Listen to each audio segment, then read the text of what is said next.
on this new album? Have you worked with it very steadily? Because I mean, you seem to have developed enormously on your new record. Um, I think it's simply because you all haven't heard all that you're going to hear from me. I think that's why, and it's been a long period of time that you haven't heard from me. So I think that to you it sounds like it's something that I've worked on, but to me it's a very natural thing. I haven't worked on anything, it just comes that way.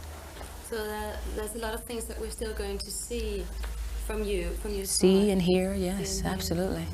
And you're also planning to become a movie star. I mean, you've signed a contract with 20th Century Fox, a movie company.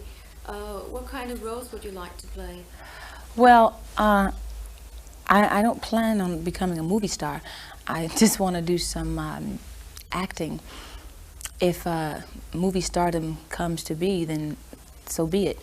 But I don't have any particular role that I'd like to play, only one that I can play that I can actually get into, you know, something that I can truly identify with and have some fun with, you know. I think that's basically the goal. Acting is just an extension of entertainment to me, you know, unlike, it's different from the music industry, but it's really just another world of entertainment that I'd like to venture into.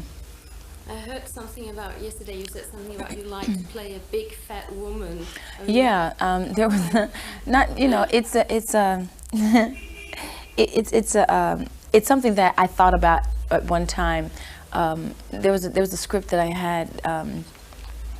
It was a Dreamgirls script, and the part of the woman in the actual play Dreamgirls was one played by a heavyset woman who actually at some point in the career loses the weight and really gets her thing together, you know, becomes more conscious of her look. It was very appealing to me to play a heavyset person, being that I never have been heavy. So I just thought it would be a lot of fun and an experience to feel what it would be like to be a heavyset kind of person. But why do these roles appeal to you? Is that because you'd like to show people because that you could do something sure, very different? Sure, because it's different and it's fun. It's you know, it's you know, the one main thing about this whole business is to enjoy it and to have some fun while you're working at it, you know. I think that was really my whole concept of playing a heavy set person, someone who is heavy, I should say, not fat, because I don't like to be called skinny, so I hate to say people are fat. You know, I'd like to say pleasantly plump or heavy.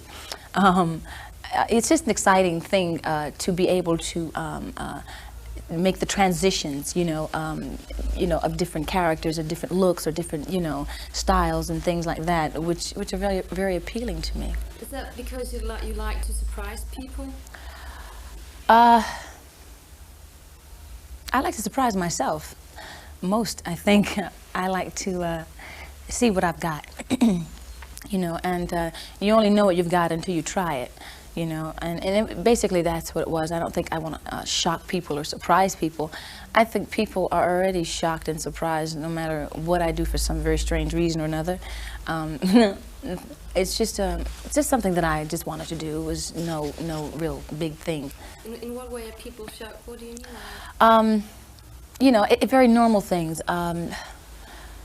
You know how the media will take a very simple situation. I think I remember reading once in the British press, Whitney is, oh, it was just so dramatic. Whitney is tired of being a star. She doesn't want to be a star anymore. Oh, she's, you know, that whole thing. And it had nothing at all to do with that. She's very uncomfortable with her stardom, and which is totally not true. I am very comfortable with my position. There are times when I get kind of tired of being in this position. I'd like to pass off to somebody else. I'd like to say, you know, I wish I had a double sometimes saying, you know, will you do this job for me? Will you go and to this meeting? Will you make this decision for me? You know, that kind of thing. I think, and that's a very, I think anybody in my position knows that and understands that. Anybody who isn't, I don't think really would.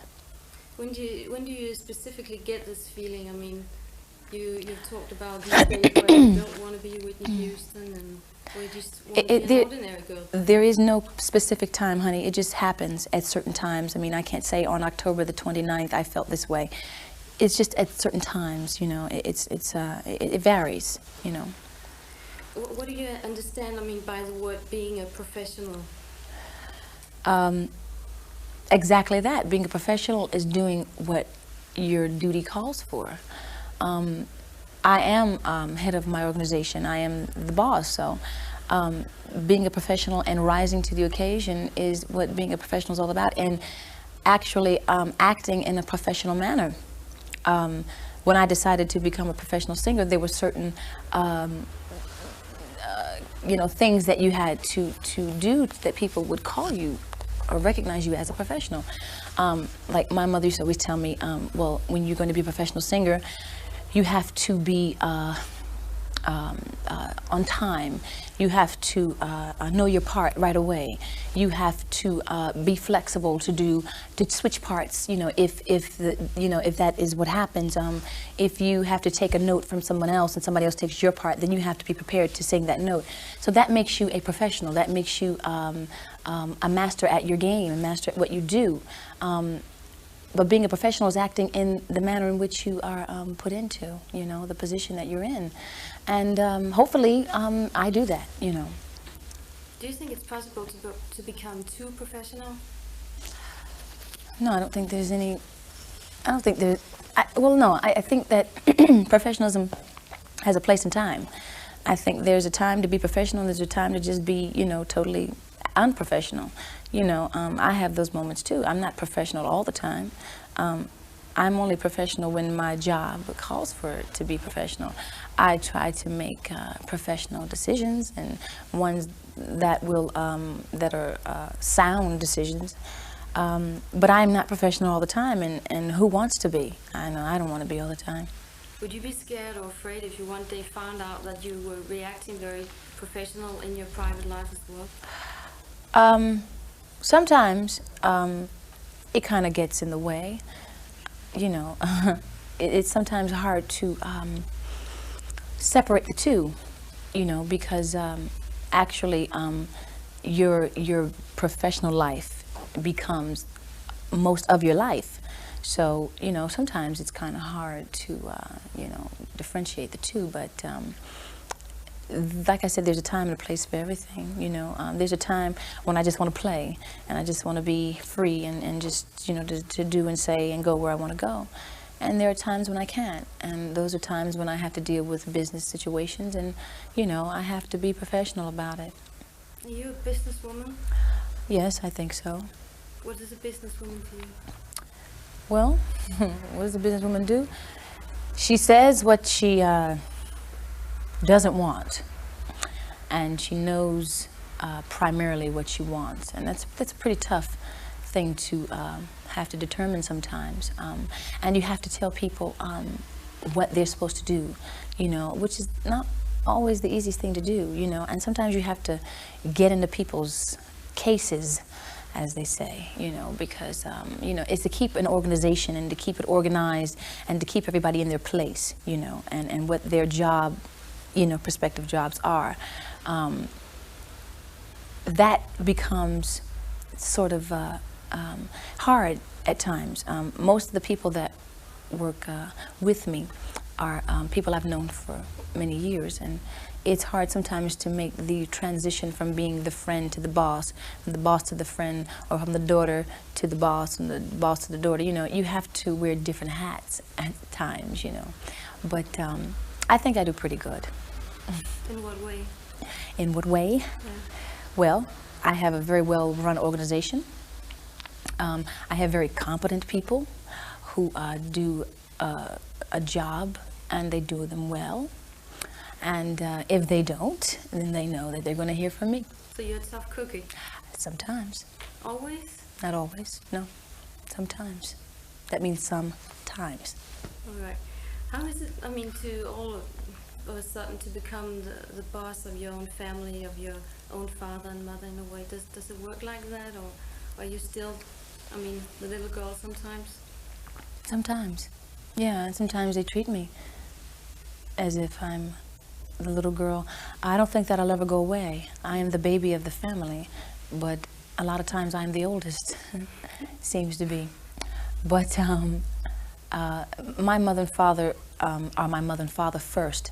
They are my employees second, you know, and sometimes that varies. Sometimes they are my employees, you know, on any given day, and you know, we have to make decisions on a professional basis, on a business basis, you know, and it can't be mommy and daddy or daughter. It has to be John, Sissy, and Whitney, or Whitney and John, or whatever, you know. It varies. When did you actually start singing? I actually started singing, I think, when I came out of my mother's womb. There was just something there. I actually remember singing when I was about 5. You know, when I started to sing, I was about 5 years old. When I decided to become a professional singer, I was about 13. What made you take this decision? It's something that is inside of you. You just know that when I opened my mouth, the first time I sang in church, I knew that there was something there, and this is something that God had given me and that He wanted me to use. My mother used to always say, if you don't use what God gave you, He'll take it away and give it to someone else. So I always was afraid of that. So I always, you know, wanted to use what faculties God gave me. So, you know, it was something that I think I was compelled to do, you know. I can't imagine sitting at a desk with this voice. I just can't. God seems to be very important to you. Oh, yeah. I would assume, I would hope that He's important to a lot of people. But I can only know about myself. He is a very important source in my life. He is, I think, the reason for my being, and the reason that I can be in this business and still know that I am human, and know that I am just a grain of sand in His eyesight. You know, no matter how superstardom I become, I am still a child of God. You said something about that God is your agent. Mm-hmm. What do you mean by that? Yeah, God is my agent. There are things that, you know, when I start out, I make certain decisions, or if I have something that is frustrating to me, or things that I need to confer with Him about. I confer basically with Him about everything, you know. I just say, well, what do you think I should do, you know? And all the time I don't get the answer, but it comes, you know. My mother used to always tell me, you know, He may not come when you want Him to, but He's right on time. You're supporting a lot of charity organizations. Why do you do that? Why do I do that? Is that of your good heart or good PR? Oh, that's deep. I know that it's from my heart. I don't get involved with scams and things that just give me great PR. Because most of the time when I'm doing things for people, to help people, I don't even want press around me, because it is from my heart that I'm doing it. And I think that it promotes a PR situation when you have press there. What I do from my heart is not because I want to be a public figure. It is because it is from my heart, and that has nothing at all to do with the media.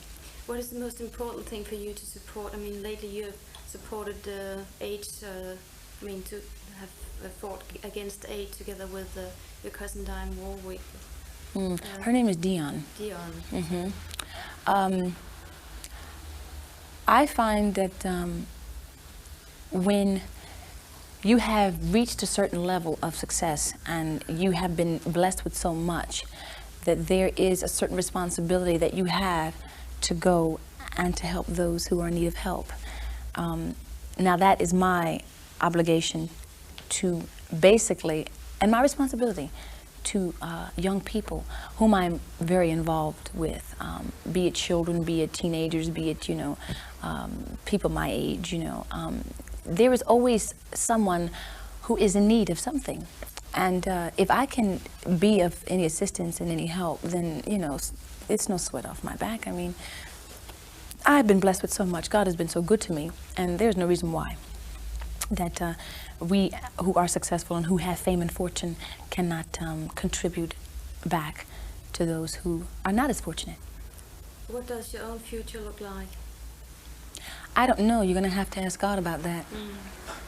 You're going to get married, have children? Hopefully. I want those things. It seems like I'm working backwards. You know, those things usually come first. But my career came first, and I concentrated on that mostly.